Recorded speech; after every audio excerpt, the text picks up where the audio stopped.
What exactly does it mean to say that we are made in the image of God?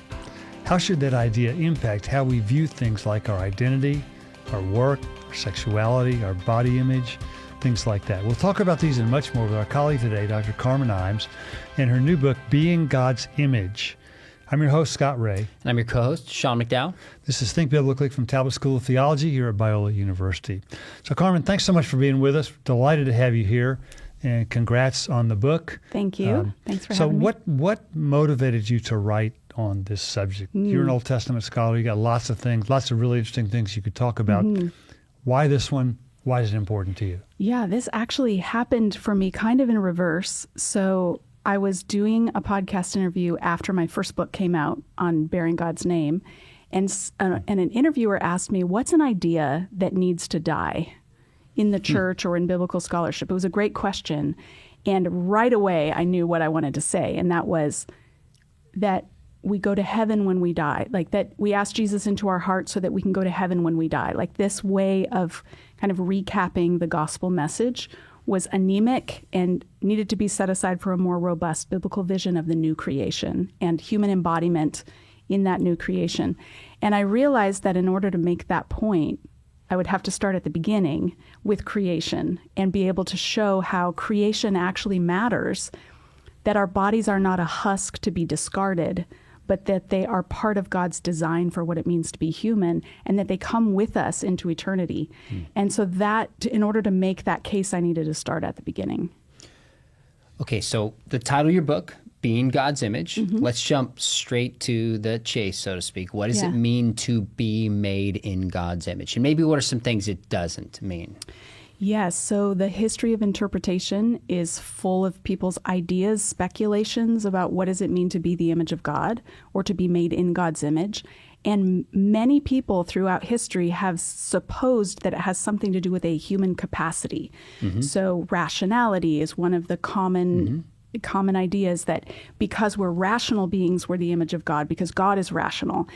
And I just, as I came back to the book of Genesis and took a closer look, I realized that's nowhere in Genesis 1. It's not saying, it's not attaching our status as God's image to any particular capacity. When you do that, when you attach it to a capacity, then people are more or less the image of God, depending on how smart they are, or how able-bodied they are, or how relational they are, depending on what people's concept is. But as I came back to Genesis 1 and was trying to read it in its ancient Near Eastern context and its biblical context, I became convinced that it's physicality, it's our human embodiment that is what makes us the image of God, regardless of our abilities, regardless of our intellect. And so the word, this is mostly based on just the word image in Hebrew, which is tselem, and a tselem is something very concrete. If you build a temple to an ancient Near Eastern god, you put a tselem in the holy place to receive the worship of worshipers.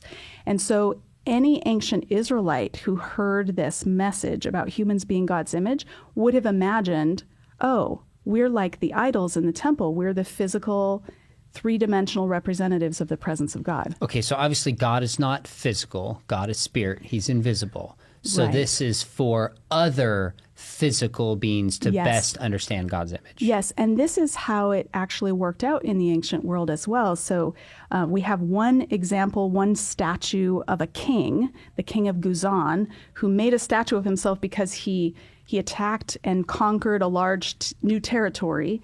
He couldn't be everywhere at once, but he wanted to remind the people in this newly conquered territory who's boss. And so he set up a statue of himself. And that statue has a nice inscription on it that tells us what it is. And it's a tselem. It self-identifies as a tselem, which is kind of giving us a nice glossary of what it means to be an image. And so a tselem or a statue makes physically present or represents the presence of someone who cannot be physically present or is choosing not to be physically present. So in a similar way, God makes the created world, and then he places humans as the physical, visible reminders to all creation and to each other of God's righteous rule. So, Carmen, what if anything, does the general entrance of sin in Genesis 3 have to impact the image of God. Yeah, this is the other place where this project started. It was back in my very first time that I attended the Evangelical Theological Society meetings, New Orleans, 2009. And John Kilner was one of the plenary speakers, and his whole plenary address was about the image of God. And he gave us a PowerPoint with all the names of all of these theologians and biblical scholars through the years who had talked about the image of God being lost or damaged or destroyed. And he was one of them. And then he disagreed with himself and said, I have changed my mind. I do not think that the scriptures actually support the idea of the image being lost or destroyed. So yes, something happens at the fall, something bad happens, but it's not the loss of the image of God. I would describe it as the loss of the glory that's supposed to come along with being the image of God. And the best way I've found to explain it is that every one of us in our core human identity is the image of God. But all of us live out of alignment with that identity. If we were living in alignment, then there would be a kind of glory or honor that goes along with living who we are, being who God made us to be. But because we live according to lies and we're out of alignment with that true identity, there is a loss of glory. There's a loss of the honor that should be there for human beings, but often isn't. Because we end up, instead of representing God, we end up trying to represent ourselves or climb the ladder or gain glory for ourselves instead of deflecting the glory to God. An image in a temple doesn't receive the glory for itself. It reflects it to the deity that it's supposed to represent. So when we fail to do that, things don't go well. What about original sin? Because I think about, you're right, if we fail to live and it line up, then we're not reflecting God's image to the world. But since you use the example of a statue, if a statue loses its color, it gets chipped away, you can't see it as well. Is that a fair way to say we haven't lost being made in God's image, but it's been marred in some fashion because it's physical, and the physical world itself has been marred by sin? I don't want to use the word marred because John Kilner tells me no. Oh, he does. Been marred. Okay. But I would say another illustration that's been helpful for me is if you think of a parent-child relationship and imagine that there is a great strain in that relationship and the parent and child become estranged from one another. Maybe they don't even talk with one another anymore. The essential genetic and biological relationship between parent and child is unchanged by the fact that they're estranged from each other. And so they can be reconciled and they already have the situation is already such that they are related to one another genetically. That doesn't need to be redone, or you don't need to adopt your child again. There's already a relationship. And I think that Genesis actually presents the familial relationship as a way of understanding what it means to be the image of God. Because in Genesis 5, when it describes Adam giving birth to Seth or fathering Seth, it says that Seth is the image of God. It says that Seth is the image of Adam, the way Adam is the image of God. And so I think the parent-child relationship provides us with a kind of analogy. So again, there can be an estrangement, and most human beings on the planet are estranged in some way from their creator. But the actual DNA or the genetic code is still there. Fair enough. I think that's helpful to see the image of God as fundamentally a status. Yes. And not a function. And yes. The status has not changed. Right. Regardless of how we exercise those functions or fail to. And then that has then so many implications for ethics. If every human being is the image of God and that hasn't been marred or lost or destroyed, then it has all sorts of implications for how we treat each other. And she did the segue instead of me doing it, which is sort of what I had in mind. I'm looking at an ethicist, exactly. So I know you care about this. So there's a whole series of issues that a certain way of thinking falls out of our view of the image of God. So let's take these sort of one at a time. Okay. What about our identity formation? What is that? What does being made in the image of God have to do? Now obviously we would say it's obviously important, it's significant, but how? Yeah. Exactly. Yeah. Our world these days is really obsessed with identity creation, identity formation, seeking an identity.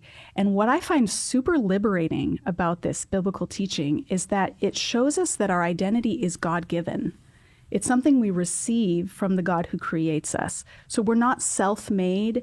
We're not on a quest for self-actualization. What we're on a quest for is to recognize who we are in light of what God says about us and who he says we are. So that I think is really freeing to somebody out there who's like, I'm trying to find myself and I don't know where to look. How can I figure out who I am? We can look to Scripture and we can look to God.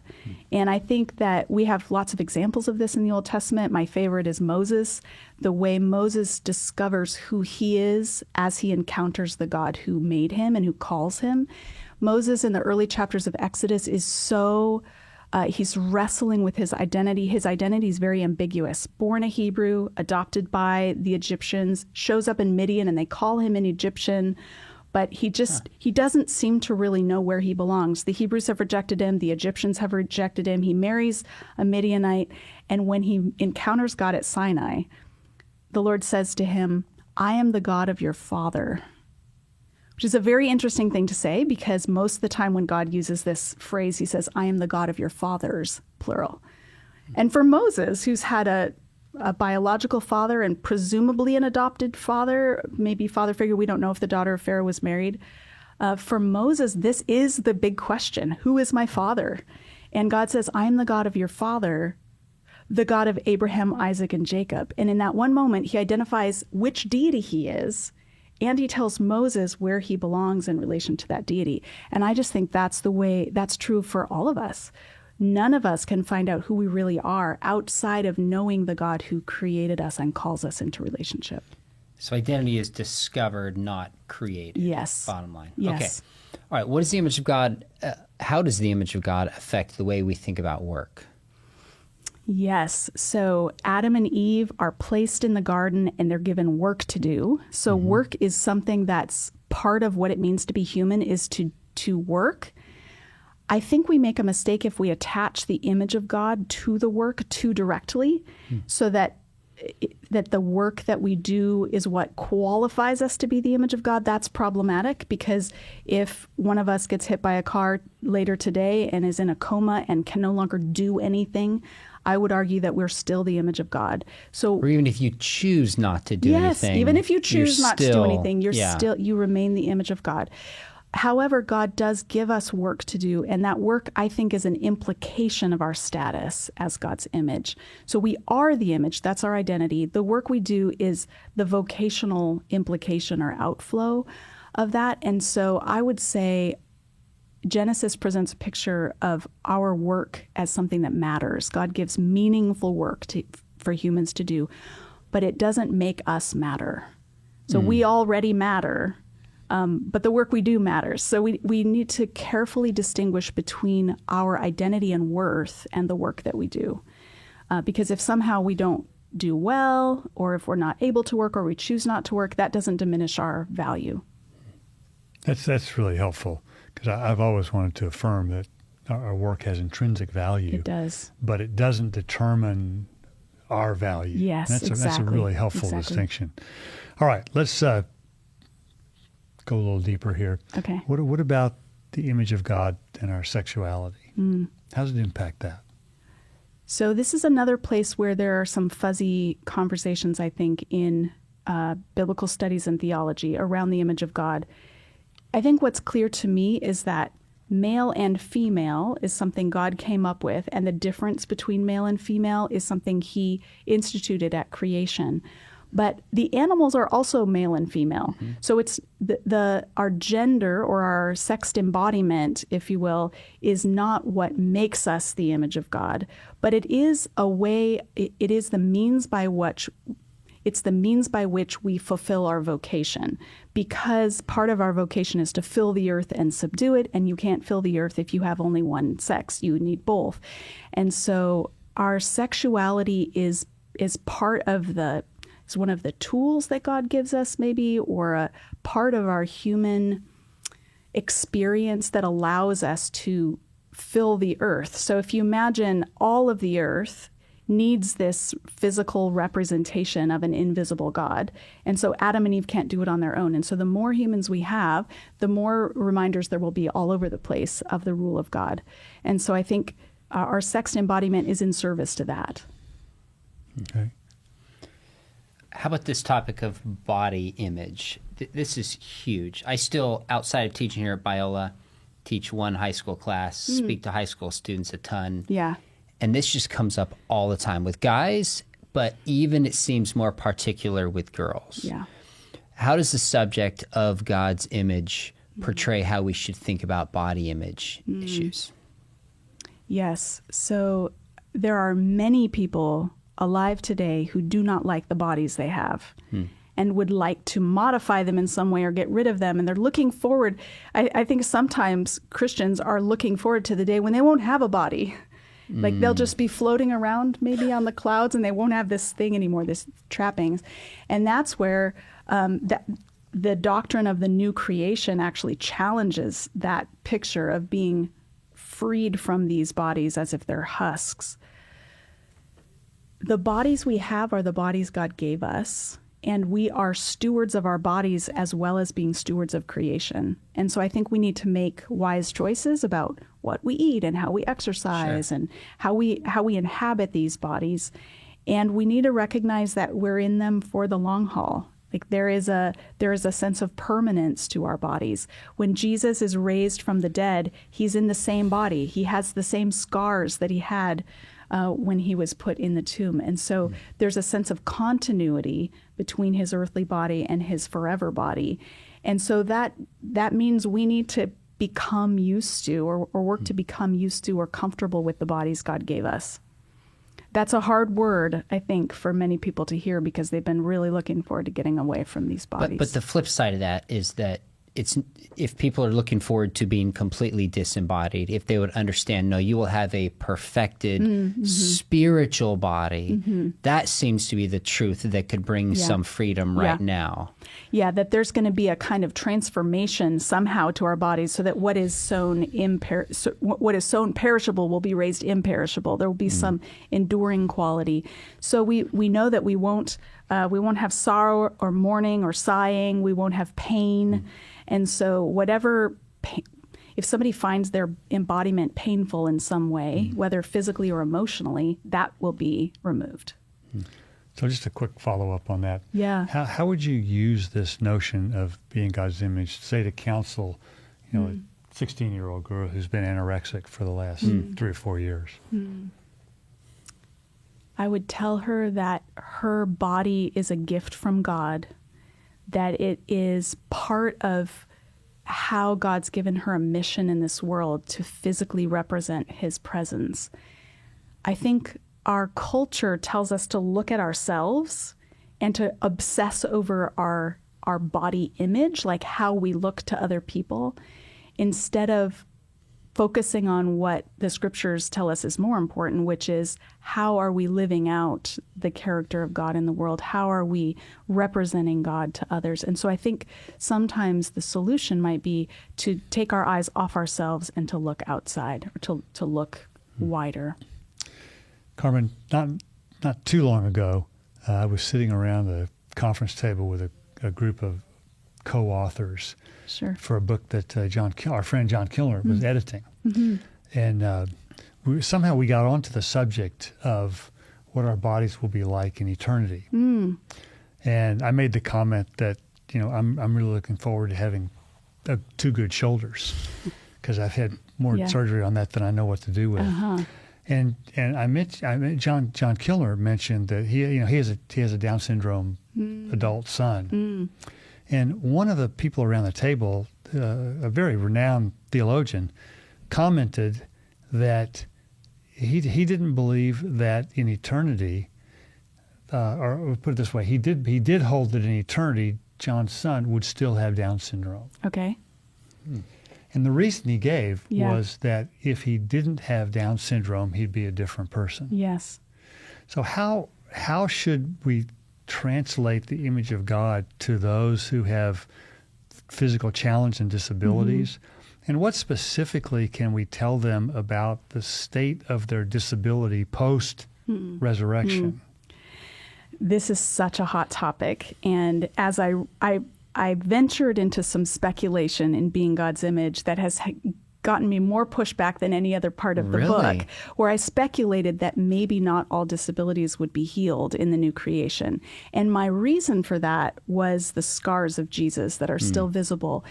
And also because as I did some research in disability studies, I found there are many people who experience life with a disability who say they wouldn't know who they would be without it.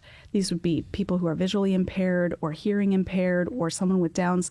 Some people who experience these disabilities say, this is part of who I am, and without it, I don't know who I am. Others tell me, and I've had conversations with people with disabilities who've said, oh, I can't wait to be able to see in the new creation, or I can't wait to have this behind me. So I can't say anything with confidence because all I have to go on is the continuity of Jesus' body that still has scars. We also have the book of Isaiah talking about how when God comes to live among his people and to reign, it would be evidenced by the healing of bodies. So we have, blind people will see and the deaf will hear and the mute will speak.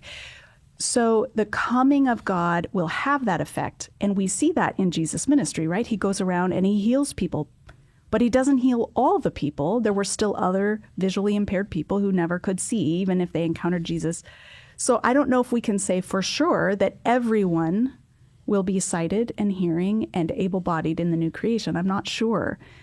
What I would say is that we're not going to have any crying or pain. And I don't know that there will be a one-size-fits-all for every person. I wonder if God will respond to people based on how they've experienced their disability. Did this come as part of an accident, or were they born with it? God tells Moses that he makes people seeing or blind, deaf or dumb, and that he knows full well that Moses has this speech impediment disability that makes him think he's disqualified for doing this particular job. So I don't know. I have all these things running around in my head. I don't feel like we can say with certainty. Well, let me give you one more thing to run around in your head. Sure. Because what I challenged the theologian with was if that's true, that the person with Down syndrome would not be the same person in eternity without Downs. Yeah.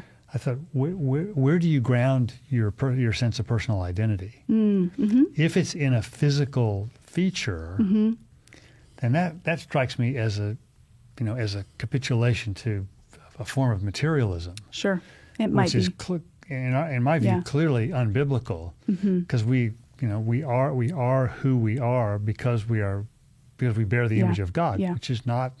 It's wrapped up in our bodies, but it's not fundamentally a material thing. Yeah.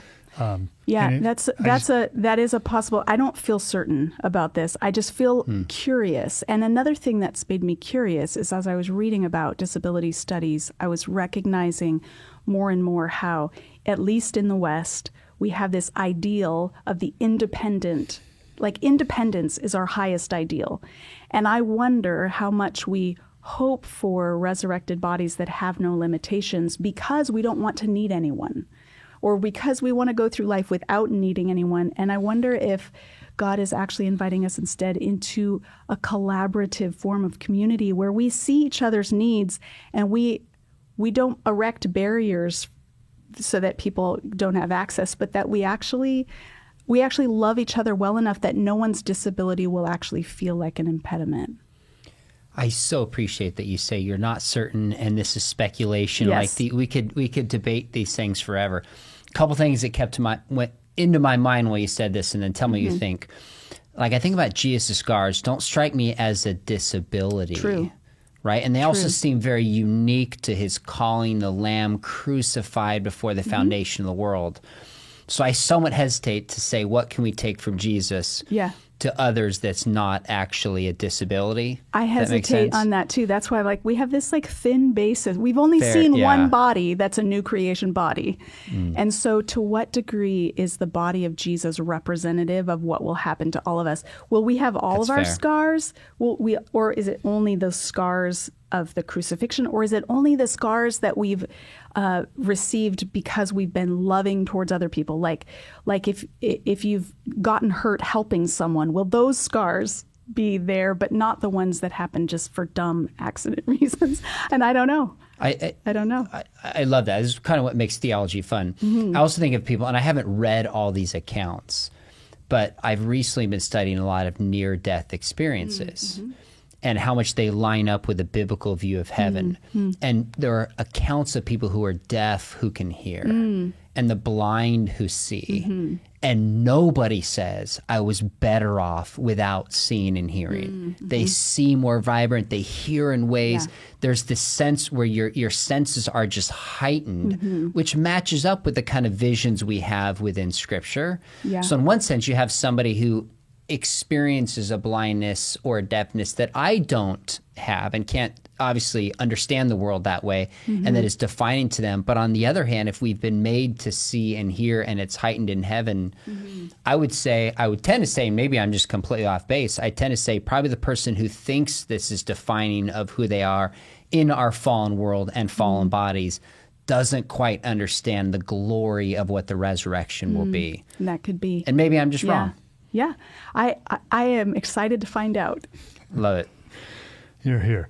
Now, we just read the other day that euthanasia is now being performed in parts of Europe for people who are autistic, which is another slide down the slippery slope that we all knew was coming. Yeah.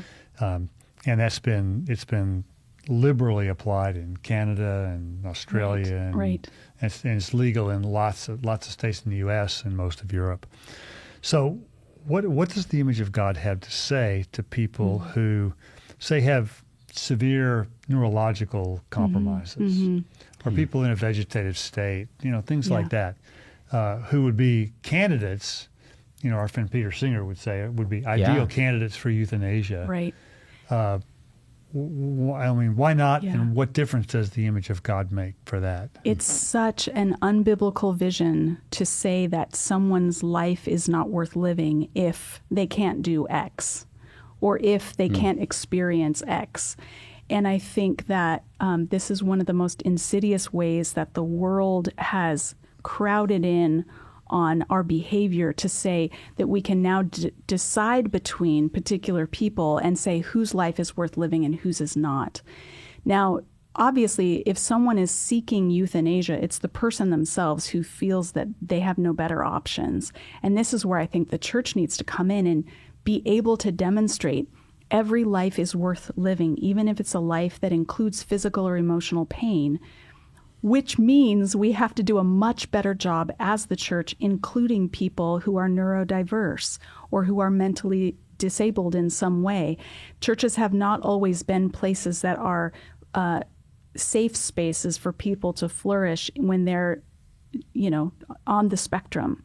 And so I think it's on us to send the message in as many ways as we can. Your life is worth living, and that there are other options than ending it. One of the hottest topics, so to speak, in the culture and in the church are the larger LGBTQ conversation, but in particular the T, transgender. How does the idea that we're made in God's image intersect with some of that discussion and conversation today? Yeah. This is another really tricky issue that involves deep and complex emotional and mental factors. I would say that my one contribution to the conversation is just to say, look, our bodies are not disposable or mutable, that they're given by God. And so at some level, the body that you have is God's intention for you. And so for us to say, no, I think I'd like to be in a different body is a way of rejecting the gift that God gave us. And for many, that's a hard word because they feel trapped in the body that they have and they don't feel like themselves. And so then what I would recommend is just pursuing whatever kind of therapy or prayer ministry or whatever to come to peace with the body that they have. It's a complicated issue. That seems to be a thread that underlies so many of these different issues that we've talked about, that just there's a lot of people struggling with the bodies that they've been given and understanding that that's a part of the image of God. It's difficult to get there, But when we're there, it's a very freeing thought. It is. To be comfortable in our own skin because we recognize I'm made as God's image, and this is not, I'm not a mistake, and I don't have to achieve a certain level of some performance or some feeling to be authentically myself, to be authentically human. I think that's really freeing. So God has given us the bodies that we have, even the ones where the person is born with a genetic abnormality. Yes, again, we don't have a lot to go on in Scripture on this, but the story of Moses is so striking to me because he comes into his ministry of speaking and says to God, who am I that I should go to Egypt and go to Pharaoh? I can't do this. And the way he describes his speech uses the same phrase that's found in Akkadian medical texts listing disabilities. So I don't think that this is an issue of Moses just being afraid of being on stage, afraid of public speaking. I think he actually has a medically diagnosable condition. And God says, who made your mouth? And his plan is not to snap his fingers and heal Moses of this disability. His plan is to bring Aaron alongside him and to send them together to do the work. But if we live according to a vision that I need to do this all myself and I need to be independent, then we're going to miss out on the kind of collaboration that I think God's designed us for. That's really helpful because when I first heard this idea, it was at a bioethics conference, and it was by a theologian who essentially was making the argument that God bestows genetic abnormalities for his glory. And you could see the tension just rise in the room because people really, and I was one of them, people had a really tough time choking that down. Yeah. Because we'd like to attribute it to sin. Oh, this is just the results of the fall. Yeah. And I feel like Exodus 3 and 4 kind of smacked me upside the head and went, oh, wait, God says, who made your mouth? He makes very clear that he made Moses this way on purpose. Again, I don't know how much we can extrapolate that, but in that passage, he says it more generically, who made people seeing or blind, or, he lists a whole bunch of different physical embodiments, disabilities, and says, this was my idea. Yeah, I got to think a little harder about some of that because I for some time attributed that to the general entrance of sin and not being a part of God's specific design. Yeah. But it sounds like we need to rethink that a bit. Yeah. That's a hard one emotionally to wrestle with too. It is, especially because it then puts it under the sovereignty of God, and now there's the problem of theodicy. If I could just blame this disability on the entrance of sin into the world, then I wouldn't have to reckon with why did God make me like this? Carmen, one final question for you. Yeah. We've got, I think, probably the top thing that our students, undergrad students here, wrestle with in terms of their mental health is depression and anxiety. Everything we hear is that's sort of overwhelmingly at the top of the list. Yeah. And you claim in your book that the image of God is capable of helping people work through anxiety and depression. How does it contribute to that? How does that work?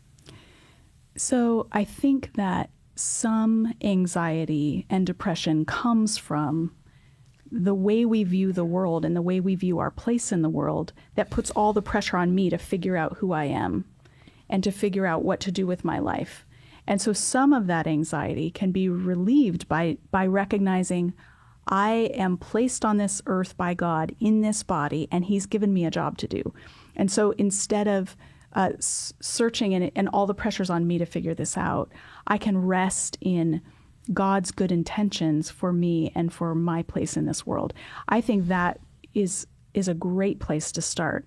I don't think it's a magic bullet for any and all depression and anxiety. Part of the rapid increase that we've seen probably has complex factors that have to do with the technology we use and our social media, and having traversed through a pandemic and all of the ways that it impacted especially our young people. And so I don't want to say there's just this one easy solution. If you just knew this, it would all be gone. Sure, but there's a difference in saying it's one easy solution and it's a significant contributing factor. Yes. Feeling of hopelessness, a feeling of despair, Yes. versus you have value in a God who's made you a certain way. Yes. That can significantly shape, amongst other pieces, Yes. how you deal with issues like depression. Exactly. And some of those other pieces may well involve medication and Sure. therapy and pursuing medical answers for some chemical imbalance in your body. And some of it might mean changing your technology habits so that you're not constantly being told by the world that you're not enough, or you're not beautiful enough, or you're not able-bodied enough, or you're not smart enough, or whatever it is. The world has lots of messages for us that we don't quite measure up. And so I think one of the very practical steps we can take is to turn down the volume on that, on those messages, and to turn up the volume on what does God say about me. And we hear those messages, hopefully in church, in Christian community with each other, as we read the scriptures. But I think what I would want to leave people with is that we're never meant to do this alone. Adam is not placed on earth all by himself to be the image of God and do the whole job. The very first thing God says is, it's not good for him to be alone. This job is too big for one man. And so we need each other. We need community. And so whoever out there is struggling with anxiety and depression, don't try to go it alone. Hear, hear. This is really insightful stuff. In my view, this is the way we ought to be doing theology, is being true to the biblical text, providing some theological depth, but at the end of the day, applying it to issues that we're reading about in the newspaper, and the issues that people care most about. Yeah.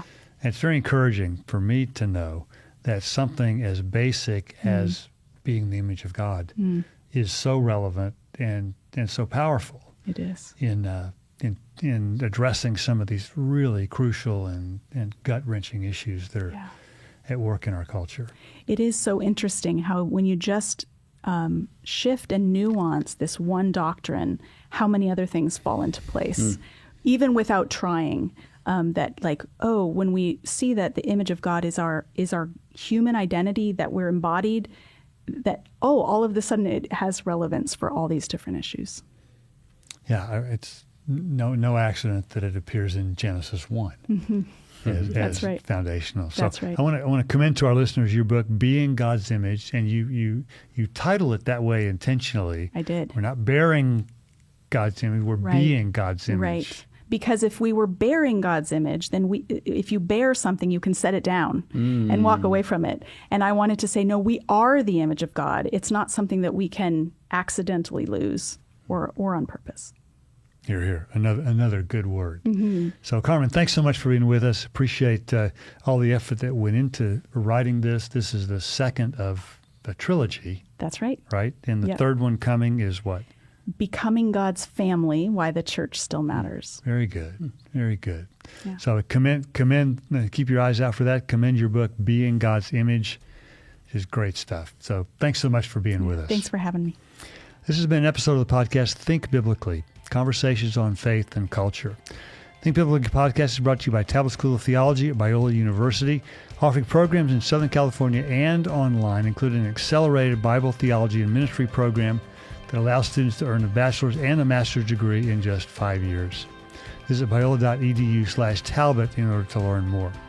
If you have questions or comments or like to make suggestions on issues you'd like us to cover or guests you'd like us to consider, you can email us at thinkbiblically@biola.edu. If you enjoyed our conversation today with Dr. Carmen Imes, give us a rating on your podcast app and please share it with a friend. Thanks so much for listening, and remember, think biblically about everything.